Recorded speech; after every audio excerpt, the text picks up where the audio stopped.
Hai semuanya, gimana kabar kalian? Semoga selalu dalam keadaan baik. Jadi welcome back di segmen analisa kripto, di mana kita akan mengulas token ataupun koin yang udah teman-teman request di kolom komentar. Jadi hari ini kita akan membahas TKO teman-teman. Ini di request salah satu viewers di channel ini dari app Valen Paulus 4285. Thank you banget bang, udah request. Kita akan coba lihat seperti apa kondisi dari TKO sendiri. Dari berita terakhir tahun lalu, bulan Desember ya, ini Binance sudah resmi mengakuisisi toko kripto dengan kepemilikan mayoritas. Artinya adalah segala kebijakan ekspansi bisnis dan lain sebagainya dari toko kripto itu dikontrol sama Binance, teman-teman. Nah, karena peralihan manajemen ini kemarin banyak ya terjadi PHK, terus juga pimpinan mereka, CEO mereka diganti.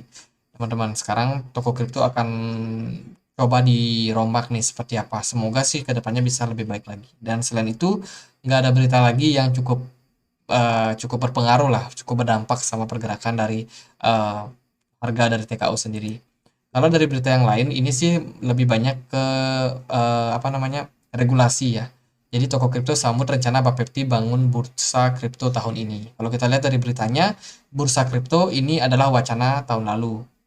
Beberapa tahun lalu sudah ada wacana, tapi tahun lalu baru mulai dieksekusi dan sekarang kita sedang menunggu regulasi yang sah, teman-teman. Atau kalau kita lihat daripada kelanjutan ceritanya sih, ini sekarang lagi ada transisi antara Bapepti dan juga OJK. Sepertinya tugas untuk mengawasi perdagangan kripto itu akan dialihkan ya dari Bapepti ke OJK, Otoritas Jasa Keuangan. Dan tentunya ini masih perlu untuk dikaji lagi, teman-teman. Kita akan lihat seperti apa nanti perkembangannya. Kalau kita lihat dari ketentuannya sih memang ini usaha pemerintah untuk mensimplifikasi, menyimpelkan lah, menyimpelkan untuk regulasi. Kalau semuanya diatur sama OJK, maka akan cenderung lebih mudah. Anggapannya seperti itu. Tapi benar seperti itu, ya kita nggak tahu pasti, teman-teman. Ini ya news dari toko kripto, ya lebih banyak kepada regulasi sih untuk sementara ini. Ini ada oke, membentuk bursa kripto Indonesia paling lambat Juni 2023. Jadi tahun ini mereka sedang menggarap proyek yang namanya bursa kripto ya. Seperti apa? Target mereka bulan Juni 2023. Semoga ada sesuatu yang lebih baik lah. Mungkin fee transaksi pajak bisa diturunin kali ya. Jadi ya kita lihat aja seperti apa nanti regulasinya. Jadi dari berita-berita sih sementara gitu nggak terlalu signifikan pengaruhnya terhadap pergerakan dari TKO. Ini toko kripto raih penghargaan dari PPATK wujudkan prinsip good corporate governance. Jadi ya karena upaya dari perusahaan ini untuk tetap berjalan di jalur yang sesuai lah dengan arahan dari pemerintah. Jadi ya kita lihat aja so far untuk penghargaan ini ya tentunya cukup cukup baik lah sebagai crypto exchange yang resmi di Indonesia. Tentunya kalau kita menjadi perusahaan yang oke, punya sertifikat ini ya tentunya meningkatkan kepercayaan investor. Ini baru ya di 18 Januari. Dari update yang lain sih ini aku udah sharing di analisa terakhir ya. Ini soal kepemilikan dari TKO. By the way, toko kripto itu punya supply sebesar 500 juta token ya, TKO token. Dan 80% itu dimiliki sama Binance. Teman lihat nih Binance dia punya kepemilikan sebesar juta. 400 juta token. Sementara yang lainnya terpecah, guys, untuk kepemilikan TKO-nya sendiri. Jadi ya kita akan lihat seperti apa. Ini toko kripto udah punya mayoritas, eh, Binance sudah punya mayoritas koin TKO. Kita akan lihat seperti apa Binance menteri token ini. Semoga sih di develop dengan baik sehingga bisa meningkatkan adopsi untuk ekosistem di kripto ke depannya. Kita akan masuk ke pembahasan pergerakan harganya karena memang dari news nggak terlalu banyak. Dari harga sendiri TKO masih bertengger di kisaran 4.300 4.400 ya. Ini dia sideways di level ini mulai dari 9 Januari. Kalau kita lihat dari time frame weekly, so far buyers masih cenderung lemah untuk mengangkat harga TKO. Sementara kalau kita lihat di time frame satu harinya sebenarnya udah mulai terjadi volatilitas terhadap market. Kemarin aja TKO bisa naik guys sampai kisaran 4.900 ya. Tapi di sana dia reject karena di level tersebut ternyata ada resistance yang kuat. Ini adalah EMA 200 ya. Resisten yang cukup kuat menahan TKO, sempat dia breakout, tapi akhirnya dia balik turun lagi. Jadi so far pergerakan TKO masih dalam tren yang sideways di range antara 4.900 sampai dengan 4.100. Ya, itu range TKO bergerak. By the way, kita pakai TKO BITR, jadi kita pakai rupiah, bukan US dollar. Dari segi pergerakan 4 jam, kalau kita cek di time frame 4 jam, sementara ini masih ya dalam dalam konsolidasi guys. Jadi pergerakannya cenderung sideways, nggak kemana-mana dari range tersebut. Tapi teman-teman harus waspada ya, karena TKO ini punya pergerakan yang cukup menarik ketika dia ngetes level MA200. Ini kita lihat di time frame 4 jam.